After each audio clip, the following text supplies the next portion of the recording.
India versus England ৫টি নতুন নিয়ম ঘোষণা করল আইসিসি। দেখা যাবে ভারত বনাম ইংল্যান্ড দ্বিতীয় টেস্ট থেকেই। আন্তর্জাতিক ক্রিকেট কাউন্সিল পুরুষদের আন্তর্জাতিক ক্রিকেটের জন্য কয়েকটি গুরুত্বপূর্ণ নিয়ম পরিবর্তন করেছে। ২০২৫ ও ২৭ বিশ্ব টেস্ট চ্যাম্পিয়নশিপের কিছু নিয়ম ইতিমধ্যেই কার্যকর হলেও সাদা বল ক্রিকেটে এইসব পরিবর্তন কার্যকর হবে ২ জুলাই থেকে। ভারত বনাম ইংল্যান্ড দ্বিতীয় টেস্টেও খেলা হবে নতুন নিয়মে। প্রথম নিয়মটি হলো থুতু ব্যবহারের কঠোর নিষেধাজ্ঞা।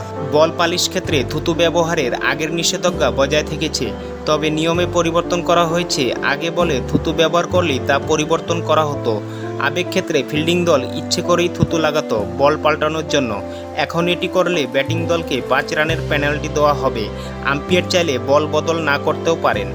২ নম্বর নিয়মটি হলো টেস্ট ক্রিকেটে স্টপ ক্লক চালু। সাদা বল ক্রিকেটের মতো এবার টেস্ট ক্রিকেটেও ওভার টু ওভার ৬০ সেকেন্ডের মধ্যে বল শুরু করতে হবে। নিয়ম ভাঙলে তৃতীয়বারের ব্যাটিং দল ৫ রান পাবে। মাঠে একটি ইলেকট্রিক ঘড়ি দৃশ্যমান হবে, যা ০ থেকে ৬০ সেকেন্ড পর্যন্ত গণনা দেখাবে। প্রতি ৮০ ওভার শেষ হওয়ার পর এই নিয়মটি পুনরায় চালু হবে। ৩ নম্বর নিয়মটি হলো রিভিউ নিয়মের পরিবর্তন। ক্যাচ আউটের রিভিউয়ে ব্যাটে বল লেগেছে কিনা তা পরিষ্কারভাবে ক্যাচ হয়েছে কিনা তা পরীক্ষা করা হবে। ব্যাট না ছুঁয়ে প্যাডে লাগলে এলপিডব্লিউর সিদ্ধান্ত বিবেচনা নেওয়া হবে। ৪ নম্বর নিয়মটি হলো নো বলের সময় ক্যাচ ধরলে শুধু ১ রান পাবে। নো বলে ফিল্ডার ক্যাচ ধরলে ব্যাটার আউট হবে না এবং কেবলমাত্র একটি অতিরিক্ত রানই যোগ হবে। তবে নো বলে আগে ব্যাটাররা শর্ট রান নিলে তা ধরা হতো, এখন কোনো রান বিবেচনা করা হবে না। ৫ নম্বর নিয়মটি হলো একদিনের ম্যাচে বল ব্যবহারের নিয়ম পরিবর্তন। আগের ৫০ ওভার ম্যাচে দুই প্রান্ত থেকে ১৭ ওভার করে দুটি বল ব্যবহার করা হতো।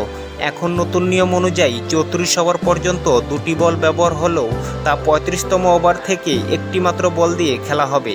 তবে নতুন বল নয়, ব্যবহৃত দুটি বলের মধ্যে যেই বলটি তুলনামূলকভাবে ভালো অবস্থায় থাকবে সেইটি ব্যবহার করা হবে। বন্ধুরা, এই ছিল টেস্ট ক্রিকেটের ৫টি নতুন নিয়ম। ভিডিওটি ভালো লেগে থাকলে লাইক এবং চ্যানেলটিকে করো সাবস্ক্রাইব।